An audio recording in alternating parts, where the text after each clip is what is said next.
Good evening, कैसे हैं आप सभी? एक बार बच्चे बताएंगे आवाज़ आ रही है या नहीं? काफ़ी लंबे समय बाद क्लास आज लाइव है ना? थोड़ी सी 2-4 मिनट पहले बातें आपसे करनी है, फिर स्टार्ट करेंगे आज का सेशन। पहले बताएं आवाज़ क्लियर है या नहीं? गुड इवनिंग भाई, good evening. Good evening.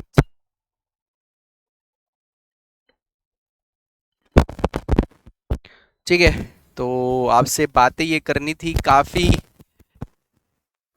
Finally मेरा जो स्लॉट है ये फाइनल हुआ है भाई। ठीक है, तो ये 6 बजे का मेरा स्लॉट फाइनल हुआ है और ये मैं चेंज नहीं करूँगा अब, चाहे कुछ भी हो जाए, है ना? अब चाहे मुझे, लेकिन ये चेंज नहीं होगा। अब यही मेरा स्लॉट रहने वाला है 6 बजे, क्योंकि मुझे जो देखता है वो इधर कर देता है, कभी उधर कर देता है। मुझे कोई कुछ समझता ही नहीं है भाई, है ना? कोई कुछ समझता ही नहीं है। कभी बोलेंगे कि 3 बजे क्लास ले लीजिएगा, कभी बोलेंगे 4 बजे ले लीजिएगा, कभी बोलते हैं 10 बजे ले लो, कभी बोलते हैं 8 बजे ले लो। भाई चलो ठीक है, कर लेंगे भाई, जैसा आप बोलोगे ऐसा कर लेंगे। लेकिन फाइनली मैं ये फाइनल कर चुका हूँ कि इस बार में चेंज नहीं करने वाला है, चाहे कुछ भी हो जाए। ठीक है, तो आप जितने भी बच्चे हैं या आपके जो भी कांटेक्ट में हैं, आपके फ्रेंड हो सकते हैं, आपके भाई बहन जो भी हो सकते हैं, आप उनको एक बार कंफर्म कर दीजिएगा तो आप कनेक्ट हो जाएं। ठीक है, 10, हाँ, एक बार सभी बच्चे जुड़ जाइएगा। मैं आपको ऑलरेडी पहले ही बता चुका हूँ कि क्लास आपका ये शाम 6 बजे से ही स्टार्ट होगा और कंटिन्यूटी के साथ यही क्लास चलेगा। और ये इकोनॉमिक्स की क्लास है, एसएससी जीडी के लिए क्लास है, और इसमें हम इन्फ्लेशन कंप्लीट कर चुके हैं, बैंकिंग कंप्लीट कर चुके हैं, और मुझे लगता है कि इसमें आपको कोई प्रॉब्लम नहीं होगी, कोई समस्या नहीं होगी। अगर रही होगी तो आप मुझे बता सकते हैं। आज का जो हमारा टॉपिक होने वाला है ये बहुत ही अच्छा और बेहतरीन टॉपिक होने वाला है, इसको हम डिस्कस करने वाले हैं भाई, है ना? टॉपिक का नाम हम पढ़ेंगे, है ना? आज हम बात करेंगे एग्रीकल्चर यानी कि कृषि सेक्टर के बारे में। किसके बारे में? आज हम बात करेंगे कृषि सेक्टर के बारे में, है ना? कृषि सेक्टर के बारे में, किसके बारे में? कृषि सेक्टर के बारे में आज हमें डिस्कस करना है। एग्रीकल्चर के बारे में हमें डिस्कस करना है ना? चलिए, बहुत दिनों बाद आज आपके दर्शन हुए हैं।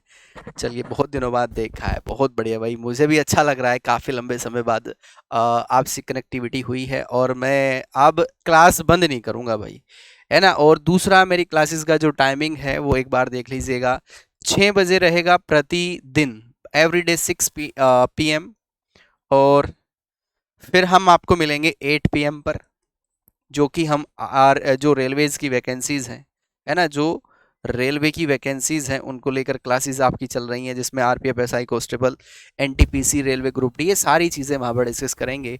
जो एप्लीकेशंस की क्लासेस आपकी रहने वाली हैं ये मंडे टू फ्राइडे रहेंगी, है ना? मंडे टू फ्राइडे रहेंगी, ठीक है ना? मंडे टू फ्राइडे ये रहेंगी। अगर मुझे लगता है कि भाई नहीं, मुझे, मैं यहीं पर हूँ, तो मैं सैटरडे भी क्लास ले सकता हूँ, मैं सैटरडे भी क्लास ले सकता हूँ।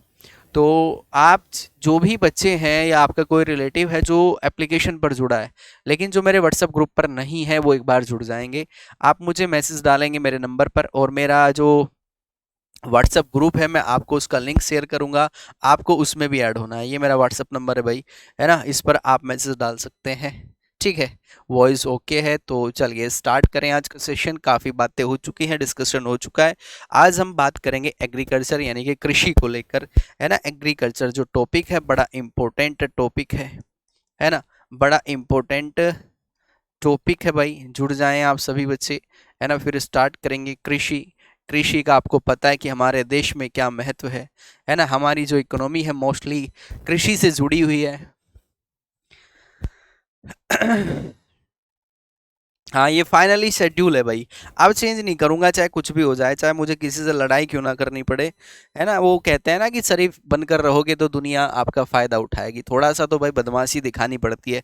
तो अब वो कंडीशन मेरे साथ आ चुकी है कि अब अगर कोई मुझे शेड्यूल करने के लिए कहेगा तो भाई सीधा अब थर्ड वर्ल्ड वॉर हो जाएगी।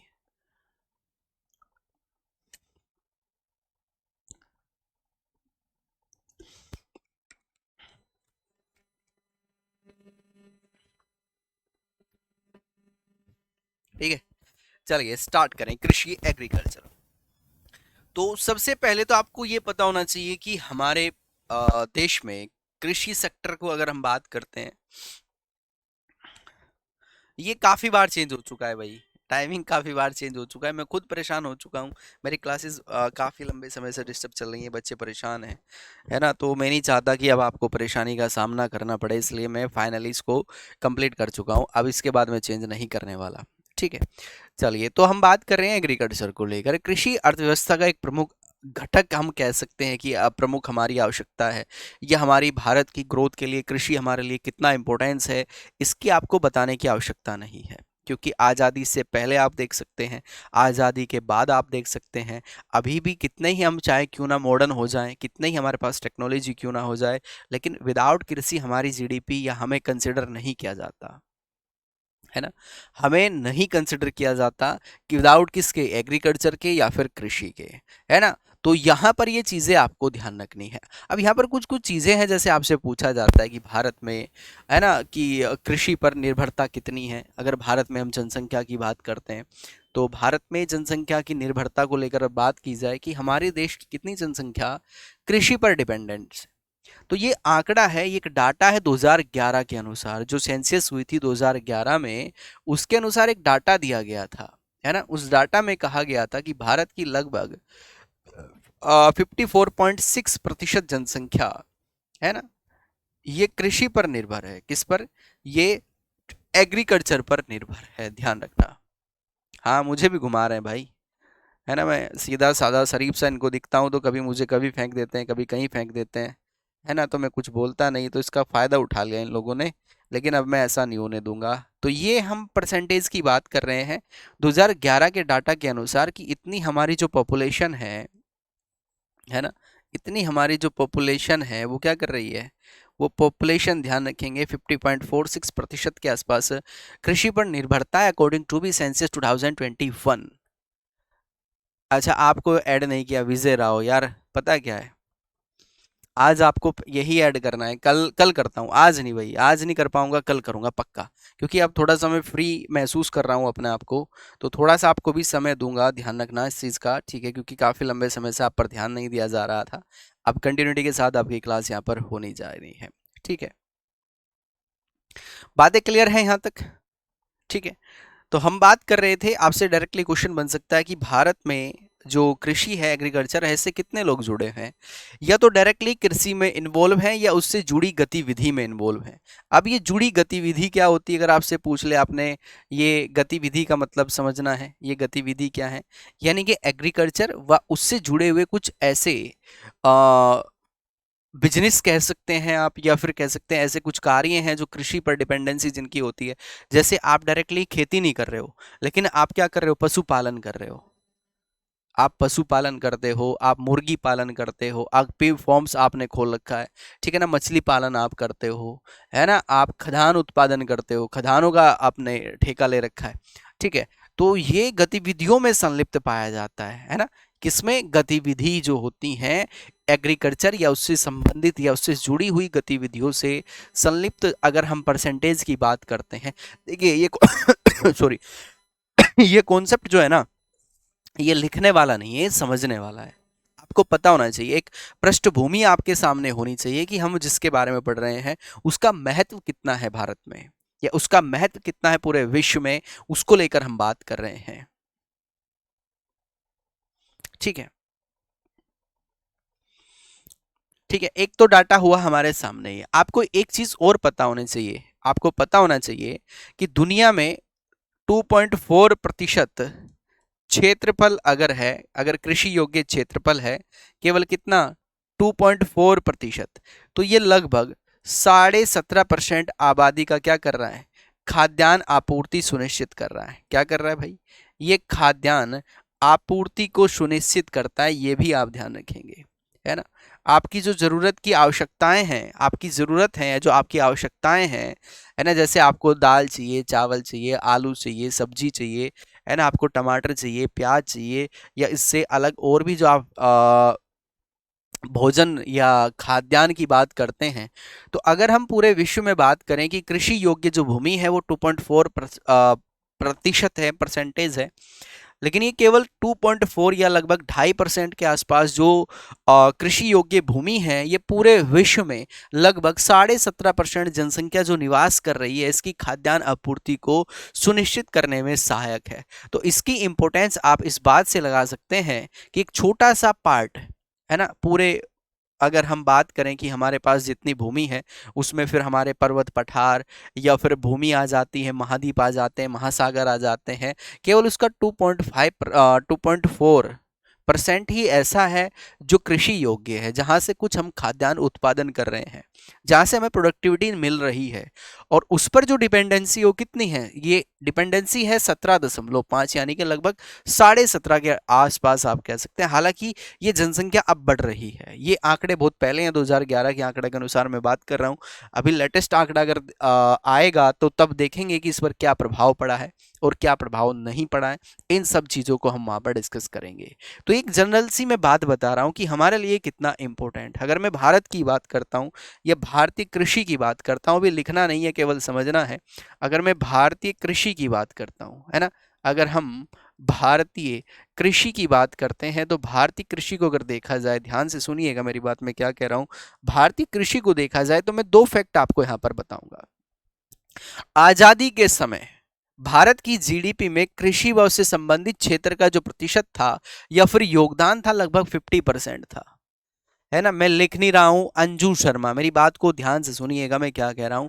जब हम आजाद नहीं हुए थे, या कह सकते हैं कि आजादी के फेज में हम थे, तो हमारे देश में जो एग्रीकल्चर है, हाँ ले सकते हैं, कोई प्रॉब्लम नहीं है वीरेंद्र मौर्य, हमारे देश में जो एग्रीकल्चर है और उस पर जो डिपेंडेंसी है, उससे संबंधित जो और भी सेक्टर्स हैं जो मैंने अभी बताया, कृषि व उससे जुड़ी हुई गतिविधियां,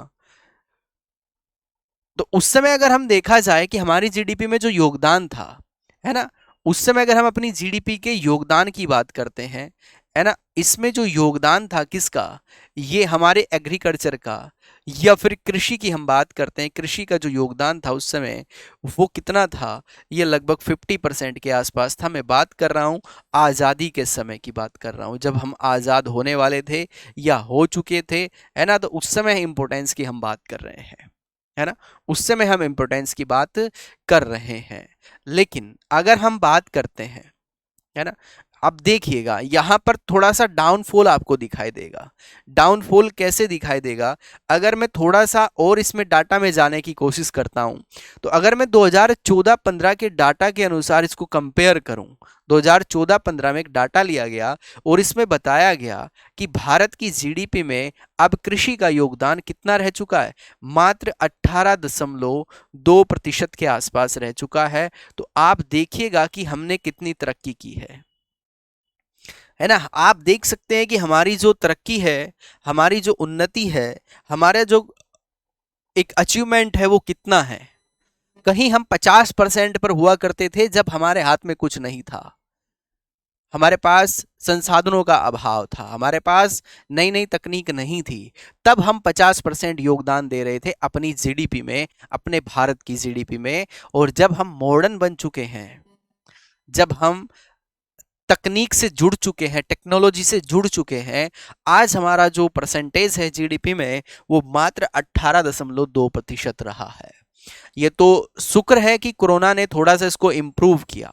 कोरोना आने के बाद का कंडीशंस क्या है इसको देखिएगा।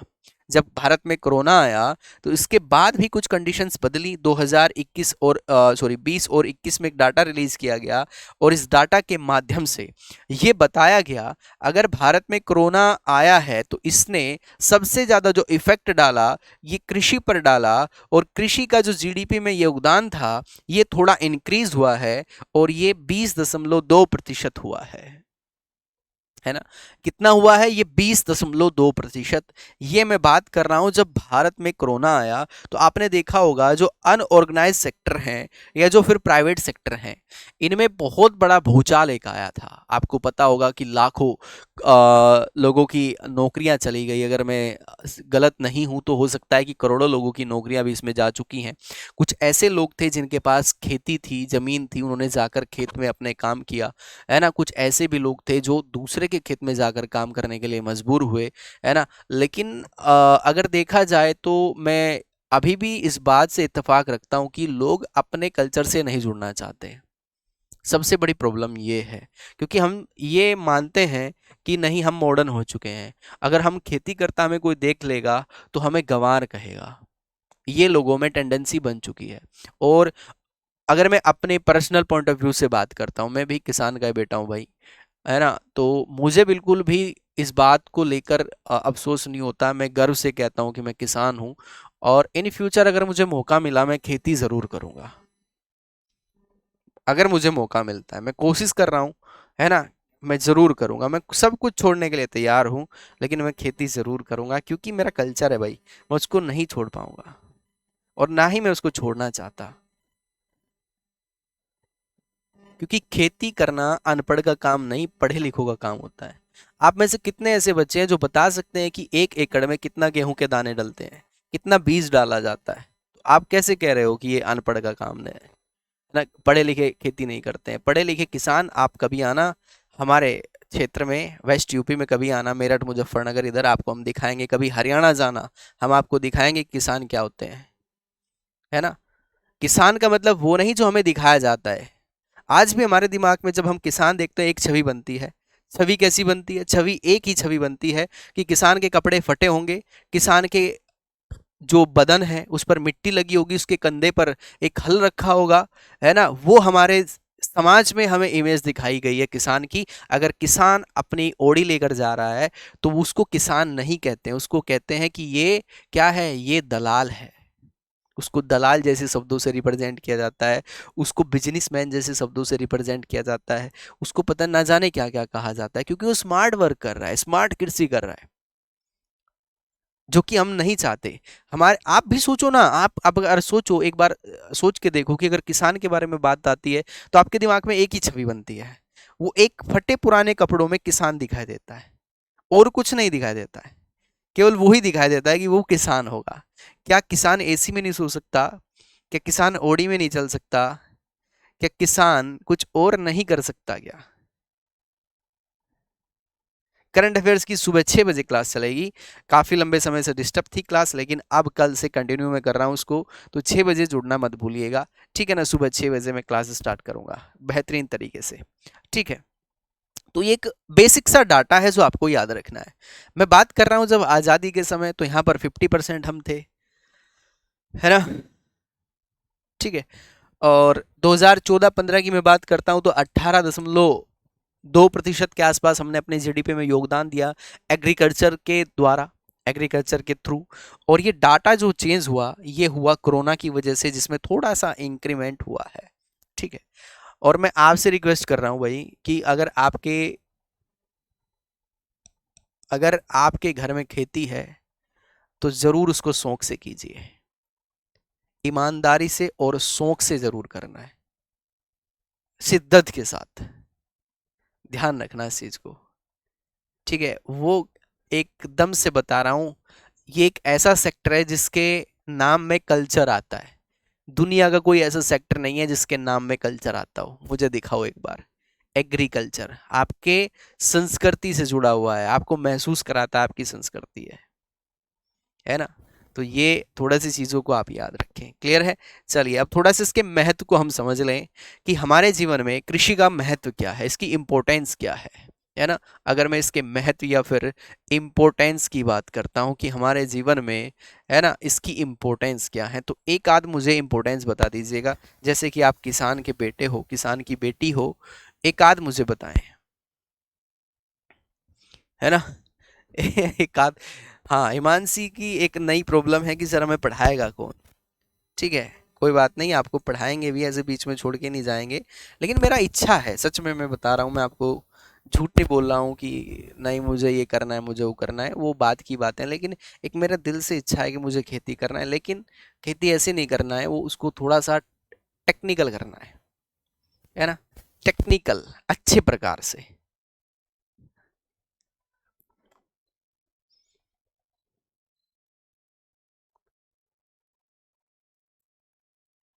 ठीक है, महत्व की हम बात करते हैं।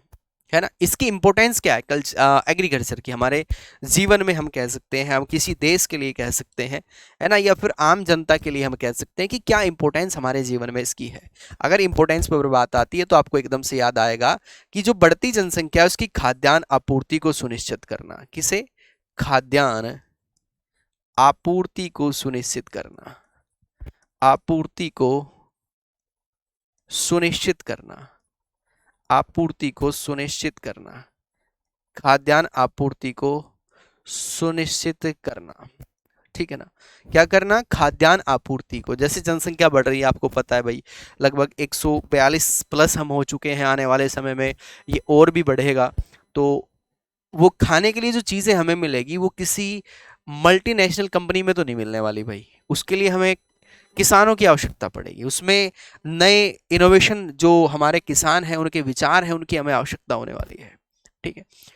खेती को कैसे और हम उपजाऊ बनाएं, खेती के लिए नए नए बीज जो हैं जिनसे हमें उत्पादन प्रोडक्टिविटी ज़्यादा मिले, है ना। तो पॉपुलेशन को कंट्रोल करने के लिए उनकी जो खाद्यान्न आपूर्ति है, खाद्यान्न आपूर्ति समझ रहे हो ना आप, जो उनकी खाने की आवश्यकताएं हैं, उनकी जो ज़रूरत है, उनको पूरा करने के लिए हमें कृषि की आवश्यकता होगी, हमें किसानों की आवश्यकता होगी, हमें अच्छे बीज जो बीज होते हैं उनकी आवश्यकता होगी, हमें सिंचाई की आवश्यकता होगी। तभी हम जो विश्व में जनसंख्याएं हैं या फिर किसी पर्टिकुलर क्षेत्र में जो जनसंख्या है उसका जो दैनिक जीवन चलता है ना, जो उसको ज़रूरत है उसके न्यूट्रिशन को पूरा करने के लिए, वही हम दे पाएंगे। क्योंकि केवल कृषि एक सेक्टर से जुड़ा हुआ पार्ट नहीं है, आप इसको मल्टीपल डायमेंशन से देख सकते हैं।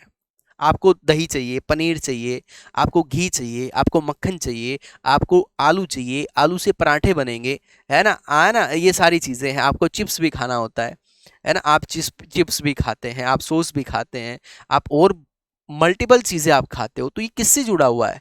तो ये जुड़ा हुआ है केवल और केवल किससे? केवल और केवल आपके एग्रीकल्चर से। जितनी ये सेकेंडरी सेक्टर है, टोटल सेकेंडरी सेक्टर की मैं बात कर रहा हूँ, जितनी भी आप मल्टीनेशनल कंपनियां देख रहे हो, ब्रिटानिया जो आप देखते हो, जिसका ब्रेड आप सुबह खाते हो, ठीक है ना, वो आप देख लग सकते हैं। अमूल क्या है? कंपनी है, लेकिन डिपेंडेंसी किस पर है? किसान पर। अगर गांव का किसान दूध नहीं देगा तो वो फैक्ट्री जो है उसको कैसे प्यूरिफाई करके पैकिंग करके बेचेगी? तो केवल और केवल किसानों पर डिपेंडेंसी उसकी है। ये एक ऐसा टॉपिक है जिसको हम नहीं पढ़ते हैं, है ना, जिसको हम नहीं पढ़ते हैं, और पढ़ते भी तो हैं तो बड़ा बन मार के पढ़ते हैं, यार एग्रीकल्चर कृषि कौन पढ़ेगा, ऐसे हम पढ़ते हैं। इसकी इंपॉर्टेंस एक बार बैठकर ठंडे दिमाग से सोचना कि जितने मेरे और पास चीजें हैं मेरे घर में खाने पीने की, ये आ कहां से रही है? अगर ब्रेड आ रहा है तो कहां से आ रहा है? मक्खन आ रहा है तो कहां से आ रहा है ना, आप और तमाम तरह की चीजें खाते हो, वो कहां से आ रही है ना। तो आपको अपने आप महसूस हो जाएगा कि केवल और केवल हमें एग्रीकल्चर सेक्टर को बढ़ावा देना है, बाकी चीजें अपने आप एक्सपेंड होती चली जाएंगी। ठीक है। चलिए, तो ये क्या है कि जनसंख्या की आपूर्ति सुनिश्चित करने के लिए, है ना, जो बढ़ती जनसंख्या है, बढ़ती जनसंख्या को कंट्रोल करना, बढ़ती जनसंख्या को कंट्रोल करना, बढ़ती जनसंख्या को क्या करना? कंट्रोल करने के लिए। ठीक है ना। सेकंड हम बात कर रहे हैं औद्योगिक विकास के लिए। औद्योगिक विकास को बढ़ावा देने के लिए, विकास को बढ़ावा देने के लिए, बढ़ावा देने के लिए, देने के लिए, औद्योगिक विकास को बढ़ावा देने के लिए। बात समझ में आई? औद्योगिक विकास, औद्योगिक मतलब इंडस्ट्रियल जो डेवलपमेंट है, ये थोड़ा सा इंक्रीज हो जाएगा। कैसे? एग्जाम्पल के तौर पर। अंजू ध्यान से सुनना, एग्जाम्पल मेरे फोकस करना, बाकी चीज़ें आप लिख लोगे। अगर आपके दिमाग में कॉन्सेप्ट क्लियर हो गए, है ना, तो आपको लिखने की आवश्यकता नहीं पड़ेगी। आप ओरली जैसे मैं बात कर रहा हूँ ऐसे बात करोगे। कुछ चीज़ें महसूस की जाती हैं, उनको याद नहीं किया जाता। आप जब किसी से आप किसी के रिलेशन में आते हो, किसी के प्रेम प्रसंग में आप आते हो, तो आपको ये पता होता है कि क्या बोलना है उसको, है ना, कब उसको क्या बोलना है, ये आप सीख के आते हो या पहले लिख कर प्रैक्टिस करते हो? आप उस चीज़ को महसूस करते हो कि अगर ये मेरे लिए अच्छा है तो मुझे इसका केयर करना है, इसको क्या बोलना है, इसको क्या नहीं बोलना है, कब इसको अटेंशन देना है, कब इसको अटेंशन नहीं देना है। है ना, उसकी हर एक चीज को आप पॉइंट आउट करते हो। सेम ऐसे ही सब्जेक्ट को महसूस किया करो, सेम ऐसे ही हर टॉपिक को महसूस किया करो। अगर मैं किसान हूं तो मेरी डिपेंडेंसी क्या है, या मेरे ऊपर किन किन लोगों की डिपेंडेंसी है, या अगर एग्रीकल्चर सेक्टर बढ़ता है तो इसके क्या बेनिफिट्स आपको दिखाई देंगे, है ना। तो बेनिफिट्स क्या है कि आपका जो इंडस्ट्रियल एरिया है ये इंक्रीज हो जाएगा। कैसे इंक्रीज होगा, ध्यान से सुनिएगा।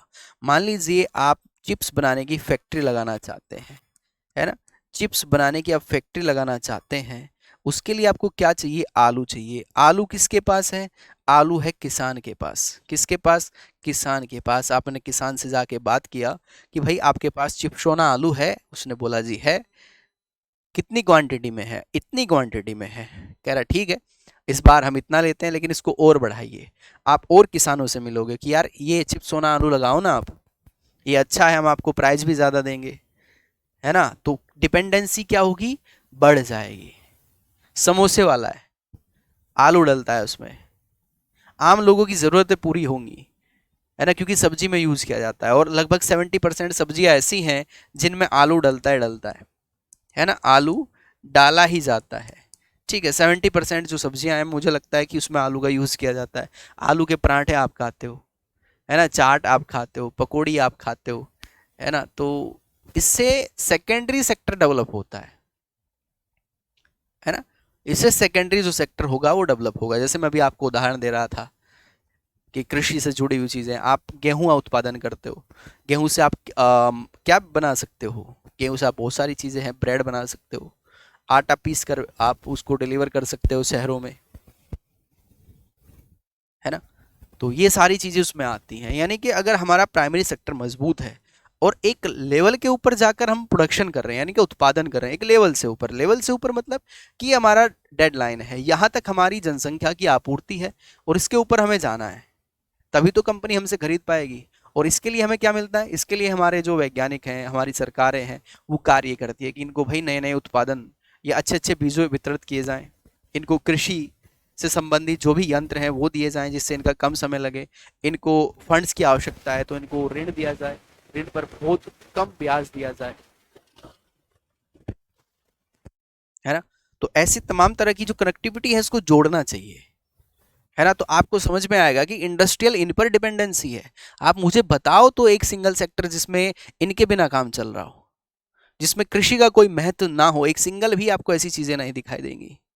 कोई एक सिंगल भी चीज ऐसी नहीं देख पाओगे जिसमें आपको एग्रीकल्चर का थोड़ा सा भी, चाहे थोड़ा है या ज्यादा है, लेकिन मिलेगा 100%।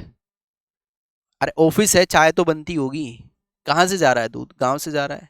ऑफिस है ना, लड्डू तो बनते ही होंगे, समोसे तो बटते ही होंगे, कहाँ से जा रहे हैं, है ना, दुकान से जा रहे हैं। दुकान वाला कहाँ से लेके आ रहा है आलू, वो लेके आ रहा है किसी किसान से, ये किसान का ही है।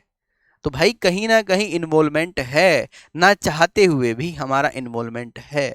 आप रोटी खाते हो, सबकी ज़रूरत है। कुछ लोग बोलते हैं हम ब्रेड खाते हैं, ब्रेड का भाई सोने की ब्रेड खाते हो क्या, है, सोने की ब्रेड खाते हो आप। जैसे कुछ शहरी पप्पू मैंने देखे हैं, बोलते हैं कि हम मतलब रोटी नहीं खाते, हम ब्रेड खाते हैं। वो अब मूर्ख चंद, अब पता है ब्रेड किसका बनता है। तो कॉन्फिडेंस के साथ बोला करो कहीं अगर खड़े हो कि मैं किसान हूँ, और उसको समझाया करो हिंदी में कि हमारे वजह से तुम्हारा जीवन है, जिस दिन सप्लाई रोक देंगे ना सांसें रुक जाएंगी। इतना कॉन्फिडेंस अगर होगा तो जो तुम डरते हो ना इंग्लिश बोलने वालों से, तो वो डर निकल जाएगा। लेकिन वो कब आएगा, जब आप पढ़ोगे, समझोगे, उसको बताना कि तुम कपड़े पहन रहे हो ना, ये कपड़े भी तुम्हारे किससे हैं, हमसे ही जुड़े हुए हैं। ये कपड़े भी हमसे ही जुड़े हुए हैं, समझे। ये कपड़े ऐसे नहीं हवा में बन रहे हैं, ये भी किसी खेत के किसी आ, जो रेशे है उससे बना हुआ कपड़ा है, समझे। तो ये महत्व है ना। चलिए, जिस देश में कृषि अच्छी होती है तो उसका निर्यात अपने आप बढ़ जाता है, आपको ये भी पता होना चाहिए। तो अंतरराष्ट्रीय निर्यात बढ़ाने में योगदान, अंतरराष्ट्रीय निर्यात बढ़ाने में योगदान, बढ़ाने में योगदान।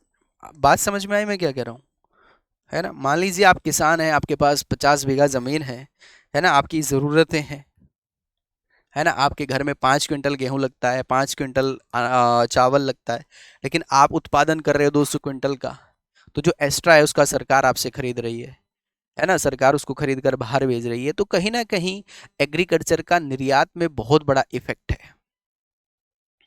है ना, बहुत ज़्यादा इफेक्ट आपको देखने को मिलेगा। जैसे एक एग्जांपल के द्वारा मैं आपको बताऊं, हमारे देश में आंध्र प्रदेश एक ऐसा राज्य है जहां पर एक विशेष प्रकार की हल्दी उगाई जाती है।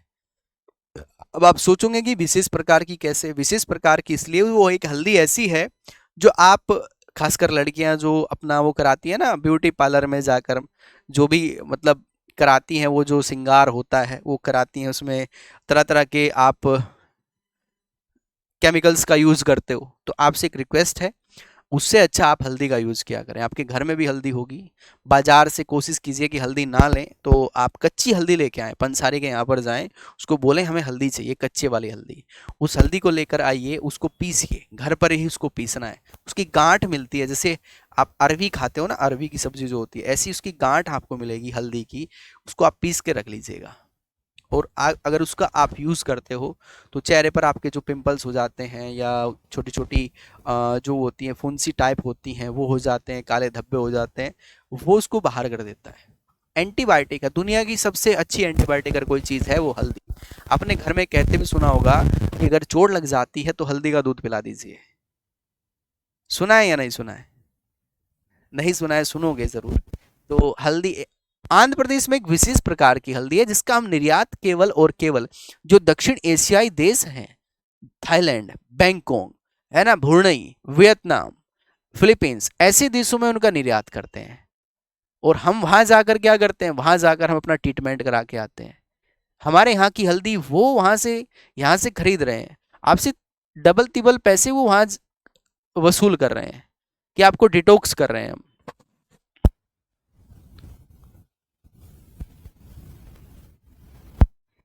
अच्छा, चिप्स का पैकेट अभी भी खत्म हुआ है।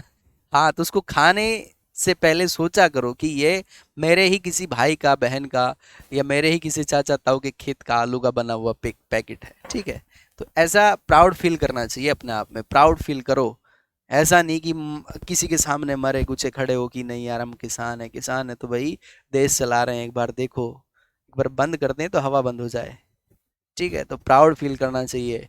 मुझे बड़ा प्राउड होता है भाई, क्योंकि मुझे पता है ना वो मेरे सामने बोल नहीं पाएंगे, मैं उसको नंगा करके भेजूंगा हकीकत में, कपड़ा भी उतार लूंगा उसके बदन से, अगर वो ज़्यादा औकात में आएगा अपने, ठीक है। चलिए, तो यहाँ पर क्या हो जाएगा, योगदान क्या होगा, एक्सपोर्ट बढ़ जाएगा। क्या हो जाएगा, एक्सपोर्ट बढ़ जाएगा, ध्यान रखना इस चीज़ को। क्लियर है? चलिए भाई, तीसरा, गरीबी उन्मूलन व आजीविका, आजीविका सर्जन। गरीबी उन्मूलन, है ना, गरीबी उन्मूलन के लिए भी सहायक है।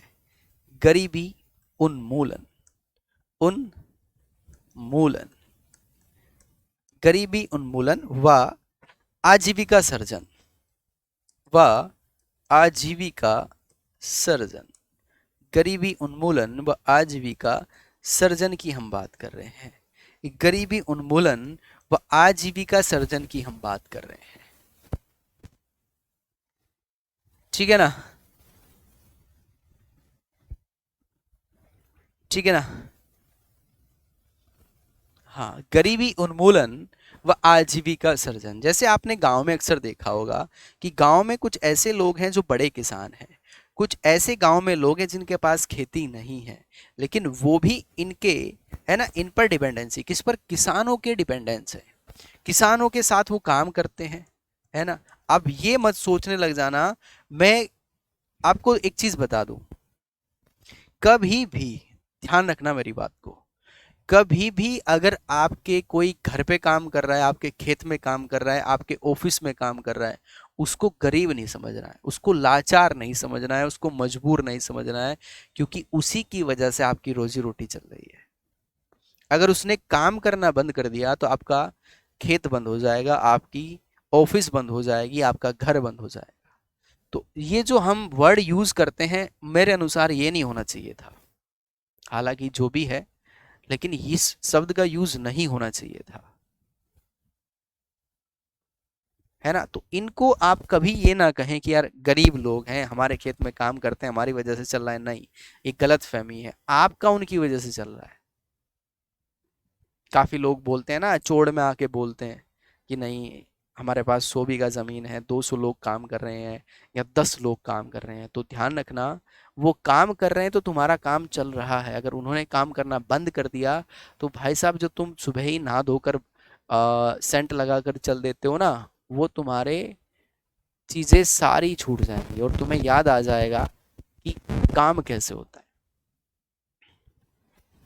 है ना, काम कैसे होता है।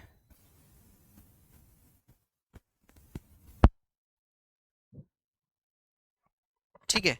तो कभी भी उन्हें छोटा नहीं समझना है कि बहुत छोटे लोग हैं, हम बड़े लोग हैं, है ना। तो गरीबी उन्मूलन में कार्य आजीविका सर्जन, यानी कि जैसे अभी आपने देखा होगा, कुछ लोग ऐसे हैं जिन्होंने अपना इसको क्या बना लिया है, व्यापार बना लिया है, अच्छा अच्छा कार्य कर रहे हैं। जैसे कोई बागवानी करता है, कदू मधु पालन, मधुमक्खी पालन करते हैं, कुछ एपीकल्चर जैसे के बारे में हम पढ़ते हैं, कुछ रेशम कीट उत्पादन करते हैं, कुछ मत्स्य उत्पादन करते हैं, है ना, जैसे मछली उत्पादन हम जिसको कहते हैं।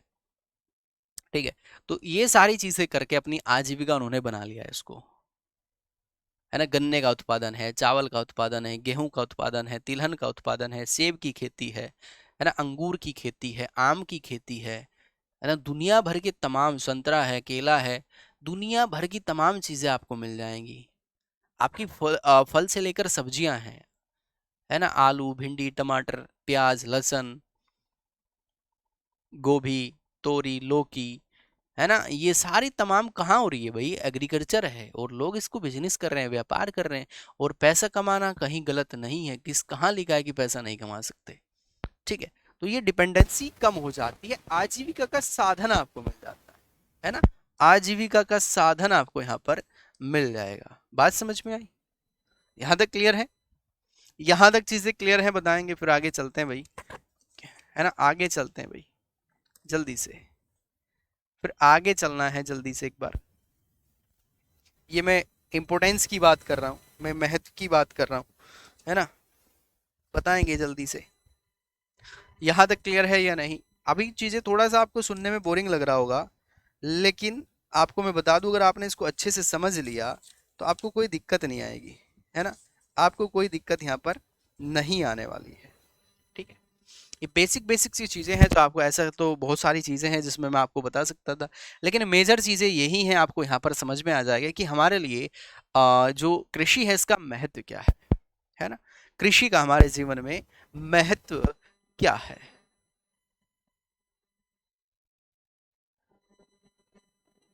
हाँ, रनिंग करने के बाद हल्दी का यूज करता हूँ, दर्द नहीं होता। दर्द नहीं होगा भाई, मैं बता तो रहा हूँ आपको, दर्द नहीं होगा, मैं बता रहा हूँ, है ना। चलिए भाई, क्लियर यहाँ तक? हाँ, मेडिकल में भी यूज होता है, बिल्कुल होता है भाई, हर एक सेक्टर में यूज होता है। कैसे? कोई भी सेक्टर आप देख लें, हर सेक्टर में आपको दिखाई देगा।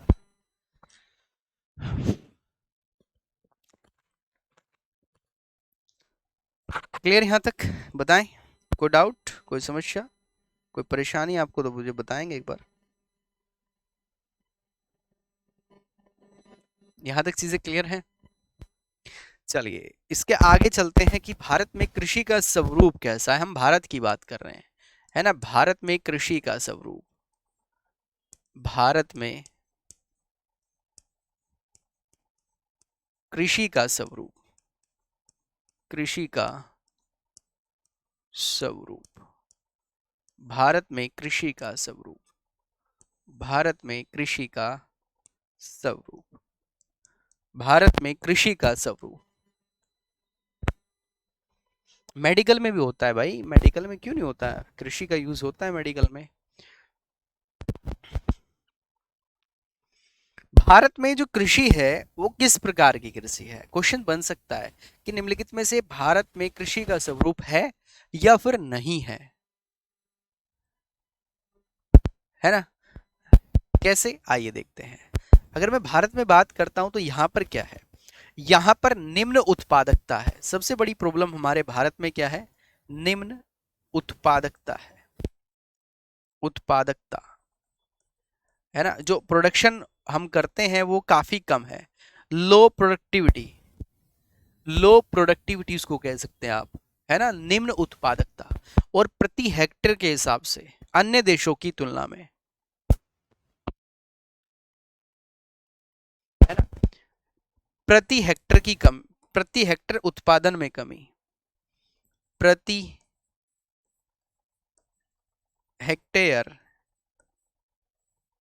उत्पादन में कमी, उत्पादन में कमी, प्रति हेक्टेयर उत्पादन में कमी अन्य देशों की तुलना में। अगर मैं और देशों की, अन्य देशों की तुलना में यहाँ से करूँ, मैं चाइना की तुलना करता हूँ, मैं ब्राज़ील की तुलना करता हूँ, मैं जो और कंट्री हैं जहाँ पर कृषि अच्छी खासा होता है, तो उनकी अगर मैं बात करता हूँ तो उनके यहाँ पर हमारे यहाँ से प्रोडक्शन ज़्यादा है। चाहे वो फिर गन्ने का प्रोडक्शन है, गेहूं का प्रोडक्शन है, चावल का प्रोडक्शन है। जैसे आप चाइना को देखते हो, है ना, चाइना चाइना जो है चावल उत्पादन में अग्रणी है, गन्ना उत्पादन में अग्रणी है ना, फर्स्ट पोजीशंस बनाए रखे हुए है। तो हमारे यहाँ पर आप कह सकते हैं कि हमारी जो ज़मीन है या हमारी जो यहाँ पर खेती करने योग्य भूमि है, वो उनकी अकॉर्डिंग या उनके अगर हम कंपैरिजन की बात करते हैं तो काफ़ी कम तो नहीं कह सकते, लेकिन कम है ना, उतना प्रोडक्शन नहीं है जितना वहां पर है। या हमारी जलवायु वैसी नहीं है, या हमारे पास वैसी तकनीक नहीं है, या हमारे पास वैसे बीज नहीं है, सीड्स नहीं है जिनका हैवी या ज़्यादा प्रोडक्शन होता है या ज़्यादा जिनका प्रोडक्टिविटी होती है। ऐसी चीज़ें अभी हम वहाँ तक नहीं पहुँच पाए, ये भी आप कह सकते हो, ये भी एक फैक्ट हो सकता है।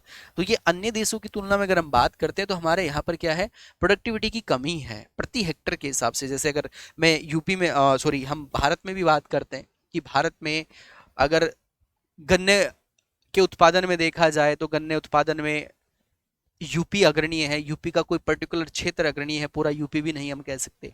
अगर हम गेहूं के उत्पादन में बात करते हैं तो अगर प्रति हेक्टर की बात करते हैं तो पंजाब हरियाणा सबसे ज्यादा प्रति हेक्टर के हिसाब से क्या करता है, प्रोडक्टिविटी देता है। लेकिन अगर मैं ओवरऑल बात करता हूं तो एरिया वाइज हमारा यूपी है, यूपी में सबसे ज्यादा गेहूं उत्पादन होता है। लेकिन एक पर्टिकुलर क्षेत्र में, जैसे मान लीजिए कोई एक ये यूनिट है, मैं मान लेता हूं ये 1 बीघा है, 1 बीघा में यूपी में 5 क्विंटल गेहूं निकलते हैं, वहीं पर 1 बीघा में पंजाब हरियाणा में 10 क्विंटल निकलते हैं। तो ये क्या कहा, इसे क्या कहा जाएगा कि यूपी में जो प्रोडक्टिविटी है या उत्पादन क्षमता है ये कम है according to B Haryana and Punjab, है ना, हरियाणा एंड पंजाब से ये कम इसकी प्रोडक्टिविटी है। सबसे बड़ी प्रॉब्लम ये है ना। तो इसका नेगेटिव प्रभाव आपको इंडस्ट्री एरिया पर भी दिखाई देगा, यानी कि औद्योगिक क्षेत्र पर भी दिखाई देगा। जो हमारे एग्रीकल्चर सेक्टर पे जुड़े हुए क्षेत्र हैं, औद्योगिक क्षेत्र पर निगेटिव प्रभाव आपको दिखाई देगा। कैसा निगेटिव प्रभाव, है ना, निगेटिव प्रभाव आपको यहाँ पर दिखाई देने वाला है। बात समझ में आई आपको? तो ये सारी चीज़ें आपको यहाँ पर दिखाई देगी। अगर मैं भारत की कृषि की बात करता हूँ तो वहीं पर फिर हम बात करेंगे किसको लेकर, लघु जोत की बात करते हैं। क्या आप इस शब्द को जानते हैं? लघु जोत की हम बात करते हैं। लघु जोत का मतलब यहाँ पर हो गया कि हमारे पास जमीन जो है या हमारे पास जो भूमि है, भूमि कृषि योग्य वो कम है। कृषि योग्य जो भूमि है वो कम है। कृषि योग्य भूमि जो है ये कम है। ये क्या है? ये कम है अन्य देशों की तुलना में। लघु जोत का मतलब है कि अगर हम चाइना की बात करते हैं, हम ब्राजील की बात करते हैं, हम कनाडा जैसे देश की बात करते हैं, तो इनके पास बहुत बड़े बड़े खेत हैं, बहुत ज्यादा भूमि है ना, जिस पर ये उत्पादन करते हैं। लेकिन हमारे यहाँ क्या है कि डिवाइड है, छोटे छोटे खेत हैं। जैसे गांव में भी आपने देखा होगा कि बहुत बड़े किसान आपको 2-4 मिलेंगे। जैसे मैं अपने गांव की बात करता हूँ, मेरे गांव में 250 बीघे के 2 किसान हैं जिनके पास 250 बीघा जमीन है। ऐसे केवल 2 किसान हैं। अगर ऑन एन एवरेज हम बात करते हैं तो 50 से लेकर 100 वाला काफी है, और सबसे कम हमारे यहाँ पर आपको 20 से 30 मिल जाएंगे। अगर मैं पर्टिकुलर अपने गाँव की बात करता हूँ, ठीक है, तो वही जैसे ज्यादा बड़े किसान हमारे गांव में भी 2 ही हैं। तो अगर देखा जाए भारत में तो बड़े लघु जोत हमारे यहाँ पर ज्यादा हैं, बड़ी जोत नहीं है, लघु जोत है, आकार में छोटे हैं, है ना। आकार क्या है? आकार छोटा है। आकार छोटा है। आकार कैसा है? छोटा है। आकार कैसा है भाई? छोटा है, ध्यान रखना। आकार कैसा है भाई?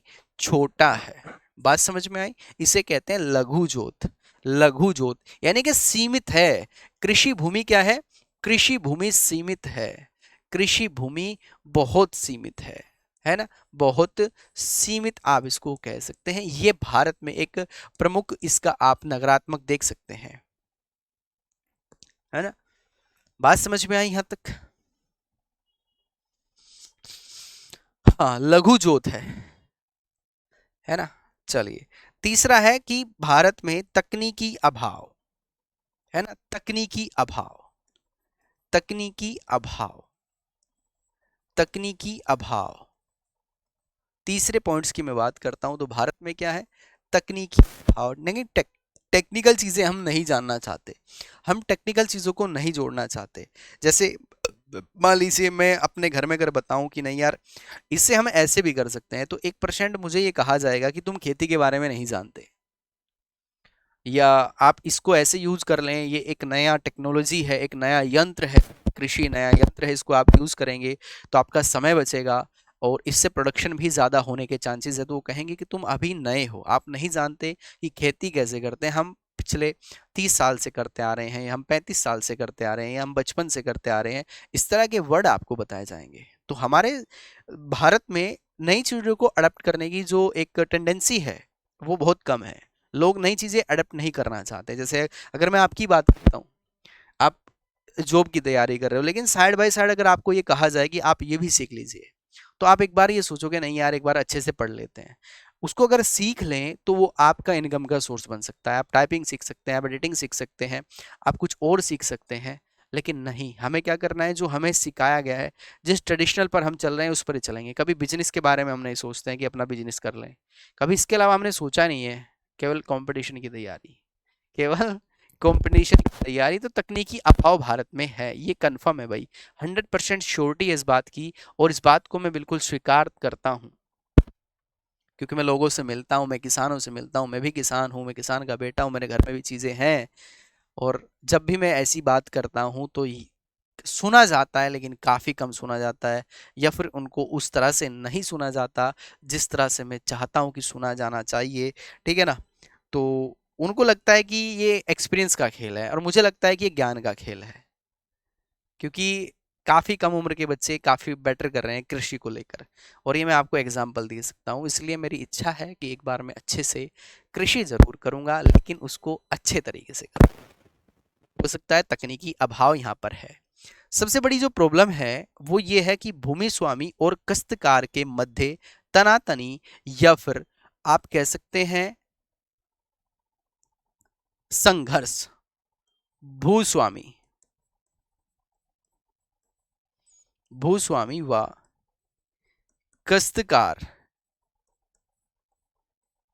के मध्य तनातनी, मध्य तना तनी, ये भारत का ही कॉन्सेप्ट है ना? जो बड़े बड़े किसान होते हैं वो अपने यहाँ पर काम करने के लिए लोगों को रख लेते हैं, तो उनके बीच में जो संघर्ष है, कॉन्फ्लिक्ट है, वो ज्यादा भारत में है। इसलिए उसका निगेटिव प्रभाव दिखाई देता है भारत की कृषि पर, है ना? भारत की कृषि पर यह निगेटिव प्रभाव वहां पर आपको दिखाई जरूर देगा। एक तो ये चीजें मुझे लगता है कि ये है। हालांकि हमारे क्षेत्र में ऐसा नहीं है भाई, मैं आपको बताऊं। मैं एक बार बहराइच गया था, तो मैंने वहां देखा है। मैं पहली बार जब गया तो फिर मैं लोगों से मिला वहाँ, तो वहाँ पर एक चीज़ मेरे को समझ में आई। वहाँ या तो बहुत हाई है या फिर बिल्कुल लो है। जो बीच वाली हमारी लेयर है वो खत्म हो चुकी है। बीच वाला कोई मामला नहीं है वहाँ, या तो बहुत पैसे वाला है या बिल्कुल गरीब है। गांव में जैसे मैं एंटर किया, कुछ गांव में मैंने घूमा देखा, तो वहां पर जब मैंने पूछा कि यहाँ पर यार एक मंजिला मकान बहुत ज्यादा है, दो मंजिले मकान नहीं दिखाई दे रहे हैं, या अच्छा मकान नहीं दिखाई दे रहा है, तो एक आध ही मिला। और बात करने से पता चला कि इन लोगों के पास पैसा है। फिर वही सेम चीजें मैंने दूसरे गांव में देखी। तो तीसरे गांव में जब मैंने बोला, मैं गया, तो मैंने उसको समझ लिया कि जिसका दो मंजिला मकान है वो क्या है, उसके पास पैसा है, बाकी लोगों के पास पैसा नहीं है। एक एक मंजिला मकान है, कच्चे मकान है है ना। अभी भी भारत में इस तरह की चीजें हैं। तो फिर मैं जब किसानों से मिला तो उन्होंने ये बताया कि ये पूरे गांव की जो जमीन है वो इनके नाम पर है और हम यहाँ खेती करते हैं, उसका कुछ पार्ट हमें दिया जाता है। तो ये एक कॉन्फ्लिक्ट है, एक संघर्ष का कारण बन जाएगा। क्यों बन जाएगा? क्योंकि काम वो करेंगे पूरा साल, और जब उनको बांटने की बारी आएगी कि आपको कितना मिलेगा, वो करेगा भूमि स्वामी, और उसमें लाजमी बात है कि संघर्ष होना ही होना है ना। ये संघर्ष होना ही होना है। तो ये इसका चौथा कारण जो मुझे देखने को मिला वो यही है कि भूस्वामी और काश्तकारों के बीच में जो कॉन्फ्लिक्ट है, जो संघर्ष है, ये दिन पर दिन बढ़ता जा रहा है भारत में, और ये भारत की कृषि के लिए एक निगेटिव प्रभाव आपको दिखाई देगा। चौथा एक इसमें कारण जो होगा, चौथा कारण हो जाएगा कि हमारे यहाँ पर मोस्टली जो कृषि है वो वर्षा पर आधारित है या वर्षा पर निर्भर है। वर्षा पर निर्भर निर्भर कृषि, है ना, वर्षा पर निर्भर कृषि, ये ज्यादा यहाँ पर प्रॉब्लम है। अगर मैं उत्तर भारत की बात करता हूँ तो यहाँ पर नहरें भी हैं, बारिश भी होती है ना, ट्यूबवेल वगैरह भी है। लेकिन अगर और जगह में जाता हूँ, जैसे एमपी में हम चले जाएं या फिर दक्षिण भारत में चले जाएं, तो वहाँ पर मोस्टली ऐसी चीजें हैं। अब नहरें हैं, नहरें किससे चल रही हैं यार? पानी से। और पानी कब आएगा? जब बार वर्षा होगी या ग्लेशियर पिघलेगा, है ना, तब जाकर पानी आपको मिलेगा, है ना। कुछ ऐसे क्षेत्र हैं, जैसे अगर सबसे ज्यादा इफेक्ट जो हरित क्रांति का देखा गया वो 3 स्टेट्स में देखा गया, यूपी, बिहार और पंजाब। रीजंस क्या है? क्योंकि उन्होंने डिपेंडेंसी को कम किया है कि केवल हमें वर्षा पर डिपेंडेंसी नहीं रखनी है, या वर्षा के भरोसे नहीं बैठना है, बारिश के भरोसे नहीं बैठना है। ट्यूबवेल वगैरह का उन्होंने सबसे ज़्यादा यूज़ कराया कि नहीं, आपको ट्यूबवेल लगानी है। तो इसलिए वहाँ पर उत्पादन या प्रोडक्टिविटी बढ़ी। ये एक रीज़न है भारत में कि हम वर्षा पर डिपेंडेंसी हमारे देश में ज़्यादा है कृषि को लेकर। ठीक है, तीसरा कारण क्या है? चौथा, पांचवा, छठा जो भी आप लिख रहे हैं तो मैं आपको बता चुका हूँ, है ना। तो एक है इसमें पिछड़ी तकनीक, तो मैं बता चुका हूं। एक है इसमें कि कृषि में आधुनिकता की कमी, कृषि में आधुनिकता की कमी, मॉडर्नाइजेशन ना होना, आधुनिकता की कमी। जो चला आ रहा है उस पर ही चलने देना, है ना, जो चला आ रहा है उसको ही चलने देना। नई चीज हम सीखना नहीं चाहते। आज भी बहुत सारे ऐसे क्षेत्र हैं जहां पर बैल से खेती होती है ना। एक बैल से खेती कर रहा है, एक ट्रैक्टर से खेती कर रहा है, एक यंत्र से खेती कर रहा है, उसका पैसा भी बच रहा है, समय भी बच रहा है, और प्रोडक्शन ज्यादा ले रहा है। नए नए बीजों का उत्पादन कर रहा है, नए नए बीजों का अप्लाई कर रहा है। तो हमें कहीं ना कहीं समय के साथ बदलना है, नहीं बदलोगे तो प्रॉब्लम आ जाएगी। वही बात है कि अगर आप ट्रेडिशनल पढ़ाई पढ़ते कि हमें तो ऑफलाइन जाकर पढ़ना है, कोरोना के समय में सबको याद आ गया कि अगर ऑफलाइन की जगह ऑनलाइन भी होता तो हम पढ़ सकते थे। ठीक है, तो समय के साथ चीजें बदली, टीचर भी बदले, आप भी बदले। आप फोन नहीं देखते थे उतना उस समय, अब ज्यादा देखने लगे हो, है ना। तो ये आपने सीखा है उसको, ठीक है, तो सीखना चाहिए। तो ये इस क्या था, भारत में जो कृषि का स्वरूप है कुछ कुछ ऐसा आपको दिखाई देगा, और ये सच्चाई है, ऐसा ही है। 100% अप्लाई करना। मैं फिर कह रहा हूं, एग्रीकल्चर एक ऐसा टॉपिक है जिसका कल्चर, जिसका शब्द ही कल्चर है। किसी भी सेक्टर में देख लेना, कहीं पर भी कल्चर शब्द नहीं मिलेगा। केवल यही एक ऐसा क्षेत्र है जहां पर आपको कल्चर मिलेगा। ठीक है, और 100% श्योरिटी के साथ। ठीक है ना। चलिए, तो आज के लिए सिर्फ यहीं तक रखेंगे, अभी इसको कंटिन्यू करेंगे। बहुत ही मजा आने वाला है इस टॉपिक में, है ना। और यहाँ से क्वेश्चन आते हैं, क्वेश्चन भी ना आए, मैं कहता हूँ ना आए कोई दिक्कत नहीं है, लेकिन कम से कम आपको पता हो कि हमारी कृषि क्या है, हमारी खेती क्या है। ठीक है ना, हमारा देश का जो नींव है, वो नीड है, वो क्या है, जीडीपी में हमारा योगदान कितना है। ठीक है, चलिए आज के लिए सिर्फ इतना ही। जब तक के लिए नमस्कार, जय हिंद, जय भारत।